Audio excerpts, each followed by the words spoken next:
you have, nervous system, muscle, and skill, and you don't start really hammering out those high skill understandings and really developing your craft, especially from a baseball lens, until you're getting a little bit older. But that's where it starts getting easier to make those pitch grip adjustments, to make those biomechanical changes, to make the strength and conditioning changes, which is why the older you are, you should have a lot smaller window of expectation of how long that should take.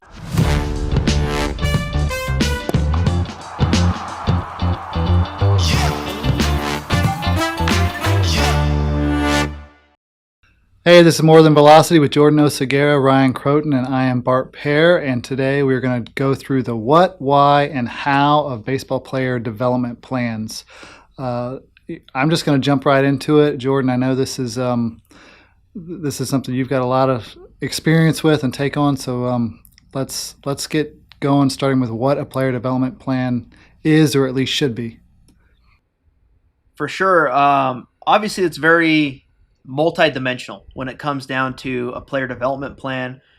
For me, the first place you always need to start is where that player's at physically, on what's going on. And because, Ryan, that's obviously your background, you're probably going to be able to give a lot of information on that physical aspect of a player development plan. Yeah. I think about this holistic approach, so it's multi-dimensional. And the first thing that you want to start with is availability. And with availability, it leads everything. You need to understand, is the player in pain, or do they have dysfunction? And this is where our app fits in really well, is that we start that with the apex, that we need to remediate dysfunctions in the athlete. We need to improve. It might be mobility driven or range of motion driven, but that's the first place you should go. The next avenue that you should evaluate in your athletes, and we also have this as part of our app, is examining wellness. So you need to understand their habits, their behaviors, whether they are nutritionally doing the right things. Are they sleeping well? Are they hydrating? Where's their psychology at? They're healthy. Are they maintaining a healthy weight? Do they have the right body composition? These are all in the wellness area that has to be observed too, because it impacts performance. Then we look at, in strength and conditioning, we look at the readiness, and usually this is around strength, speed, and power. And so you're going to be, finding metrics about those particular things. And a lot of sports scientists today, and even coaches, they're using force plate data and looking at the mechanics of a vertical jump. And you could utilize that to examine, something like lower body power that might need to be remediated, that may be impacting shoulder strength. So you got to think, if your lower half is not explosive and it's not endured, it doesn't have high strength, you're probably going to compensate and increase the effort level of your upper body. And then you got to look at workload. So we got availability, wellness, readiness, and workload. And that's when you need to see, pitch counts and your throwing volumes and all of those things that may be contributing to the pain and dysfunction of the athlete. The fifth is mechanics. And we've talked about this before, is that, we always want to start with a strength perspective. So now mechanics come in. How is this athlete moving, as far as what we need to, to improve upon with the athlete. And, there's lots of technologies that people use to analyze, video, whether it's edgertronic cameras or they're using 3D motion capture technology. There's lots available. And then it's the metrics. We also have to follow up with the metrics. Is the athlete performing well competitively? So that wheel, and this is something that we're going to really go into once we release our master level trainer course in the future. We're going to make sure that coaches are fully aware of the inputs of those areas. So this is really, you guys like to call it player first. You're really taking an honest and hopefully as objective as possible assessment of where they are first, and then using that to figure out where there's room for development, instead of, I don't know, kid coming in saying, I need to throw 90 miles an hour, and you're just going to jam that kid into that development plan. Is that kind of the core principle here? Yeah. I mean, we call it the player first approach because, we've just talked about the multidimensional monitoring, and that's the first piece. We have to observe data on the athlete first.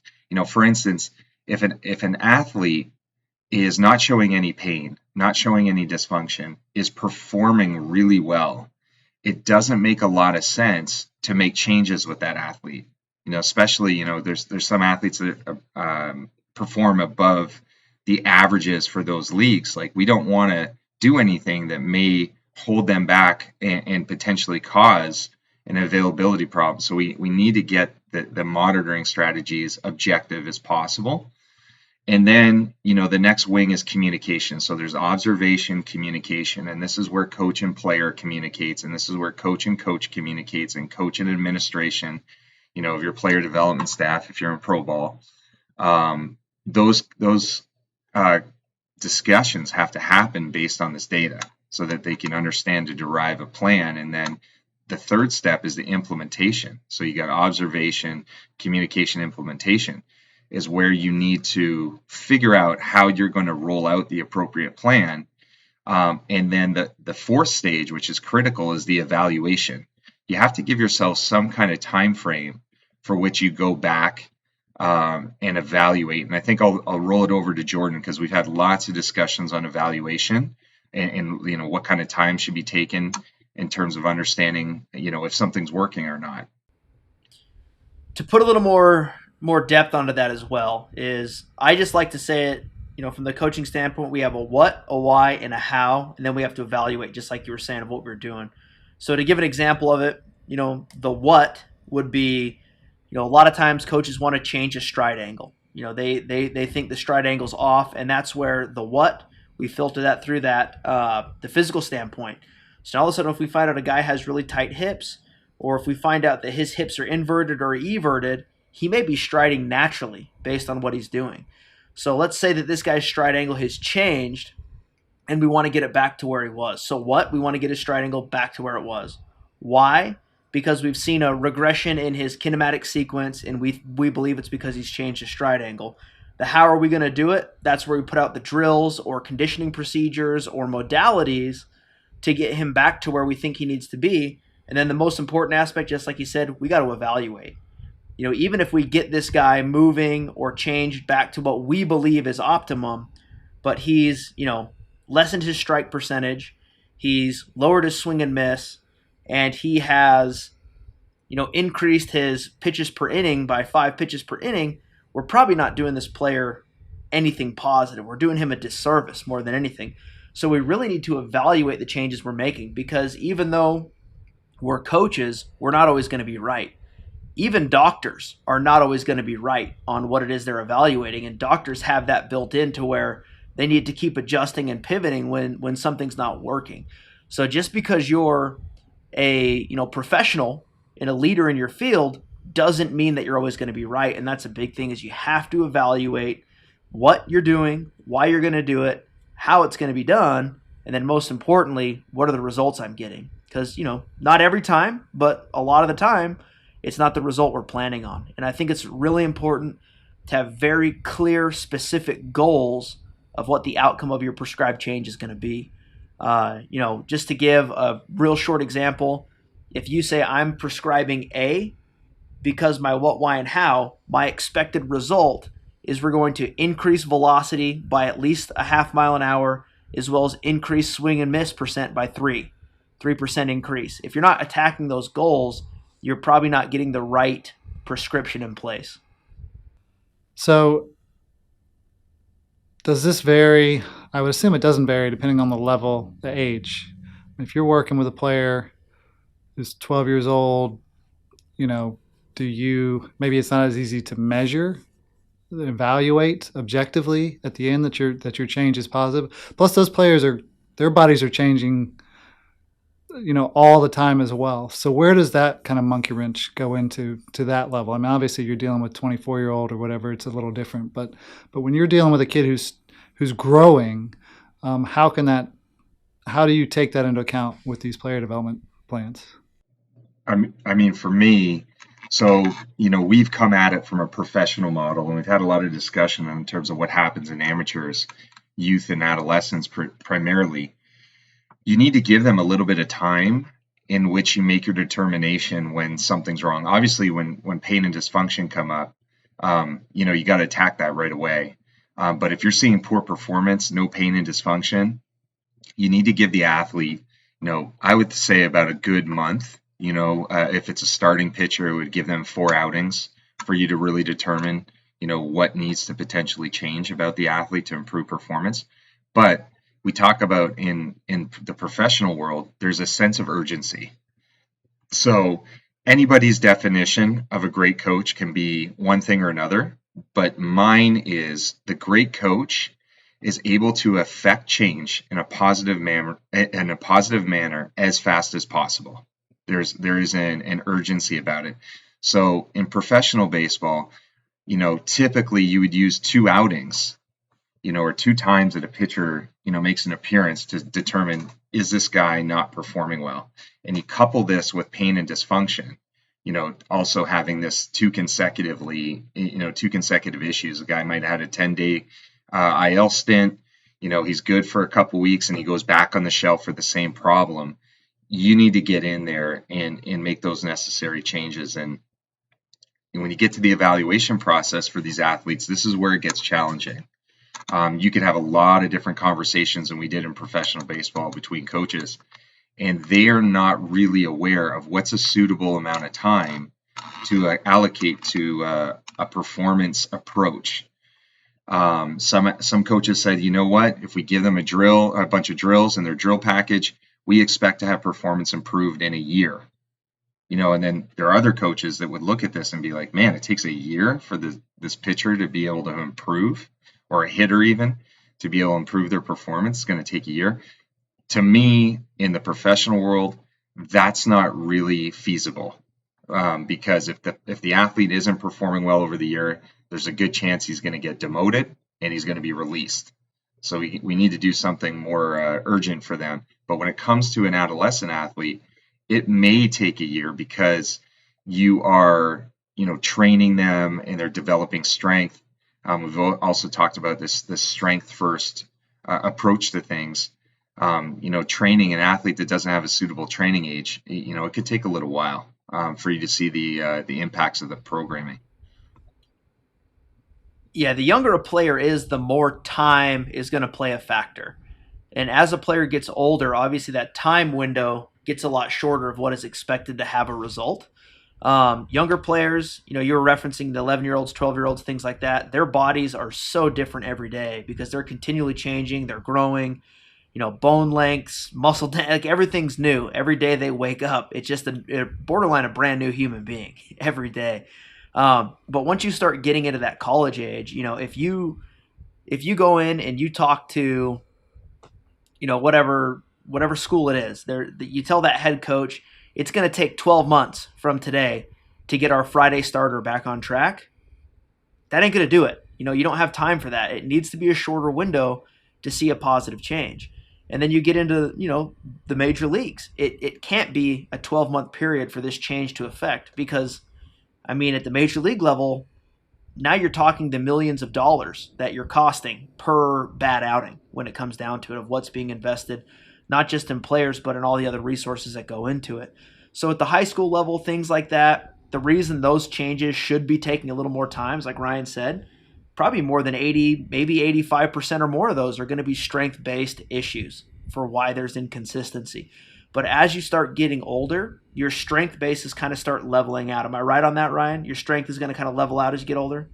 Yeah, so yeah, for sure. Your max strength can improve, but your elasticity, your power can significantly decline, as you get older. And another good way to look at it is you start looking into the skill training and windows of trainability, and you have, nervous system, muscle, and skill. And you don't start really hammering out those high skill understandings and really developing your craft, especially from a baseball lens, until you're getting a little bit older. But that's where it starts getting easier to make those pitch grip adjustments, to make those biomechanical changes, to make the strength and conditioning changes, which is why the older you are, you should have a lot smaller window of expectation of how long that should take. So if it is a mechanics change, you want to, the big word right now is hinging. You want a pitcher to hinge a little better. For a 12-year-old, that might take 4 weeks. For a 23-year-old, it better not take more than 7 days to get some kind of improvement on that, because you better have the understanding of what that guy's doing because their body's a little more leveled out. So you really need to put timestamps on that of what your expectation is. And if you're not getting there, then you need to readjust your planning of it. So are you? I would assume you're communicating with the player these time frames as well, that they have some kind of expectation. I mean, you've talked before about the players. They need to be asking why. Anytime any coach is asking them to do something different or whatever, they need to be asking why. But um, I mean, I'm answering the question, but obviously they need to be involved in this whole process of what your goals are in the time frame For and sure. how you're going to get there. I couldn't agree more on that. And like you said, we've discussed it in the past, but the more a player's bought in to whatever the what, why, and how is, the better off that change is going to go. Ryan talked about the psychological aspect of it a little earlier. You need to be psychologically, mentally and emotionally bought into what's going on, or it's not going to happen either. So again, one of the big things you always hear in all levels of coaching is, oh, that player's just uncoachable, or he doesn't want to listen. When in reality, all that means is we, as coaches or communicators, have to do a better job of relaying the what, why, and how. It's not because the player's, miserable to work with. Some of the best coaching experiences I have been with, quote unquote, difficult players, because they make you be better communicators. They make you explain things in a way that they understand. So if Ryan explains something to me of why it is he's going to, try to increase my vertical jump power and I don't understand it, that's not my fault. Ryan has to do a better job of explaining it. So the better you can communicate that, the better off the player's going to be bought in. The better buy-in you have from the player, the better that result's going to be. Oh yeah, man. I mean, you hit it on the head. We talked about the COVID season a couple podcasts ago, but that was one thing I really realized is how little our players understood why we were testing them in certain ways. And to have the communication with them and understand, like, I need to make some videos on this stuff, some quick videos that we can text out to players or put them on a platform for them to view, the better buy-in you're going to get from them. And then they also, communicated what they didn't understand. And, a great coach allows the platform for their athletes to be able to, communicate when they are not aligned with an approach. I mean, the way we did it, it was, sports science collected the data. There was then a communication that happened with the administrators, the player development directors, the coordinators, the people in charge of these different skill areas. And then it included the affiliate coach who's working directly with that player. So, they get their say in how this plan should be run. And then it goes to the player, and the player had the final stamp. They're the ones that are able to say, yeah, this makes sense to me. I want to take this on. I want to change. I understand, these what, why, and hows of, how we're going to go about this. I'm fully aware.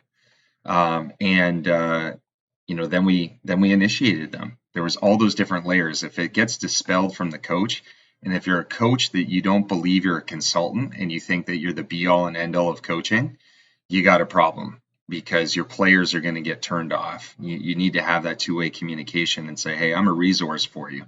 And they might have learned things from other coaches that they really hold tight, and you got to work around that. And you got to understand there's some influences that they've had that you might not budge on, and you have to be adjustable. The coach has to be flexible and meet the players in terms of what they need. So, and I'm going to put you guys on the spot here, but you don't have to name names, but give me an example of, a development plan you guys implemented, why, what were kind of some of the drills you were doing, what were some of the things we've got in our notes here, we're talking about tools needed and who had to get involved and stuff. Kind of just lay one out and just say what you were trying to achieve and how it worked out, so we get a better understanding of how you've done this in the past. You mind if I kind of hop on that one to Go start ahead, off, man. Ryan? Yeah, go ahead. So to give an example, one that's, relatively recent is we had a player that we saw was, lowering his strike zone percentage. His swing and miss percent was going down, and he had a slight decrease in fastball velocity. So we saw some things that were kind of triggering some warnings. So, we saw some changes in the mechanics as well. So what we did, was we used some dynamometers. We tested him. We did see a decrease in strength. So we think this is probably going to be a fatigue point. But with where we were, we knew we couldn't really take him out of competition. There was teams asking about this particular player for a trade, so we couldn't remove him from competition. So what we did, we went in town, we did the assessment, we put in a modified throwing schedule, so we were going to lessen that throwing volume to make sure we're going to bounce that player back for his competitive aspect. Then we also added in some drills to start cleaning up that kinematic sequence really quick, really hammered that out fast, get the nervous system firing so that way those muscles are going to know what they need to do. Then we altered his training to get him a little bit more explosive. And I think the word would be you want him to increase his elastic properties. So he's a little more springy. So more elastic properties, whatever that means, Ryan will explain that, I guess. So he was losing his ability to generate force rapidly. And then that in turn was causing him to have to compensate with the way his biomechanics were working, which those two things resulted in a decrease in all those previous metrics. So we went in, put something in place, in a sense, not really putting a Band-Aid over it, but starting to patch up the cracks, slowly but surely. And then once we got to a point where we knew if this player was still going to be with us or not, then we hammered that result out a lot more aggressively on the planning. But again, we went in, we explained to the player, what are we seeing? Here's where we're seeing decreases. Why are we seeing that? Well, we're seeing a decrease in your jump. We're seeing a decrease in all your strength measures, and we're seeing a decrease in your biomechanics in this range. Well, how are we going to do it? A, B, and C. Let's go get it. He was bought in, and we had a good result out of it. Yeah, my particular experience was really interesting because there was a player at the major league level who tweaked his back, and he was not performing well at all. And he is a great athlete and really had tremendous success in his past, and he was older. And we saw this as a window to say, I talked to the front office, and the front office said, we need this player to get back to where he was. And we're going to extend his IL time, his injured list time, so that you can work with him. So that's another important thing is your organization has to give you the time to work with the athlete. And we were able to do that. And I mean, it was amazing. We strapped him up to technology. And sometimes major league players are really worried about that kind of thing. And, he was compliant and really loved it. We were able to see some issues that we had in his separation angle. Just like Jordan said, we did a full evaluation of their strength. We do that all the time. It starts there because fatigue could be, a big issue, and he might need a recovery throwing program. But there were some separation angle issues and his ability to have the stabilization to hold his trunk back. So we created a whole strength plan for that that advanced his velocity and command, and his pitch qualities were getting better as well. We talked about the vertical jump and elasticity, but this particular athlete who was over the age of 30 wasn't getting over a credit card. I mean, he couldn't really jump well at all. And, we got him doing much more elastic work. So high velocity type of jumping where we assisted the jumps, pulling him with bands, doing some of those things, reducing his ground contact time. So if he stepped off a box and had to jump, we wanted to reduce the time that he needed to coordinate a jump. And that increases the stretch reflexes of the athlete. And, velocity came back up, and unfortunately he got hit around a little bit and we released him, but he's now back in Major League Baseball and thriving, doing really well. So, I mean, that was his journey, but he understood what he needed to do in improving himself. So, you just need a great leader like our former GM, Billy Epler. He was phenomenal to say, hey, strength matters, training matters. When we start seeing these things happen, we need to take the player out. We need to work with them. We need to get him better. You guys need to have a chance to, get him in the body shop. So, he made an analogy that, the player is the car, the coach is the driver, the strength staff, is the pit crew. And the trainers or the pit crew, we got to improve the car. So if you're giving the pit crew some time to work with the athlete, you can really advance performance. And he was amazing. I mean, we did some things like putting a player on the injured list when they lost more than 7 pounds of muscle mass. And most teams, they wouldn't think about doing that. They're just like, oh, just eat more. We're not going to take a top prospect out of the lineup because he weighs less. Body's not hurting. He's playing, competing well. But our organization was really forward thinking and say, hey, this guy's got to be on a mass program. Like, this is unacceptable. And we had other better data around strength and power that we could use to communicate why this is important. But all those, there are many cases like this, many cases that Jordan and I have been, working independently on and together. And it just takes great leadership to be able to, recognize what the player needs. So I've got a question for you. So, you recognize the situation, you decide we're going to put together this development plan. Most of these cases, they're already doing typical training and work like that. How do you balance this extra workload? Obviously, you can't just throw it on top and just say, well, now you're doing, twice as much work as you were before to get better. How do you handle that? I could take a stab at this because we got a lot of pushback in professional baseball, but we brought the kids out of competition for 10 to 14 days. We realized, one, they needed the recovery, so we had to provide it to them. And we also needed the time to concentrate on this program. And most of our programs were really condensed because we knew they needed to recover. We developed a recovery throwing protocol that they wouldn't lose their ability to enter back in games. But that was a big change. We had a recovery process for our arm care and a testing window. We told the athlete when they were going to test, and we had these benchmarks. We talked about this evaluation strategy, but we had to have these benchmarks to be able to say, okay, he's good to go. We had to make the player aware. And the communication was really challenging, the optics of it, because the players would say, oh man, they're shutting us down. They're shutting me down. And it was a very negative thing. But we created the communication stream to talk about building them up. We needed a chance to build up the player. And as soon as the staff got really unified on saying, you know what, we are building you up. That's the goal of these programs. Yes, you're coming out of competition, but there's a purpose for them. But you're right, Bart, like you can't add more. And a lot of times that's what happens in programs. Even strength programs, I see it, they're adding more. They're trying to do too many things in a program, and it just challenges their nervous system and it challenges their cognitive loading.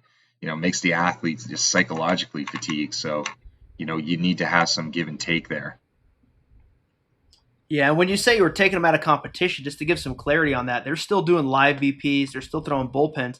It's just we're lowering the volume of what they're doing. They're still performing at a high intensity. So even for some of the guys where they were still pitching in games, instead of being 95 pitches, we might have cut them down to a 45 pitch outing. So we're still getting them out there facing hitters, facing the other team. Or if it's, a college setting to where you're in the fall, you may have to just skip that guy pitching competitively for a little bit to make sure he's recovered and ready to go. There's a million ways you can get it done, and each one of them is very context specific. But the more you know that athlete, the better the communication is with that athlete, the easier it is to relay that. Awesome. So just want to reiterate the what, why, and how plan. You got to know what you're going to do, why you're going to do it, and how you're going to make this change. And then you're going to objectively evaluate the results of that. And if you have to pivot, you have to be humble and pivot. Mm-hmm. Correct? Mm-hmm. Yep. You got it. All right. Anything else you want to add? Nothing on my end. All right. That's it for this podcast. Until next time, definitely subscribe. If you got questions, reach out to us at armcare.com or on YouTube or wherever else, and submit your questions. We'd love to answer them, and may give us another idea for a topic for a podcast. Till next time, take care.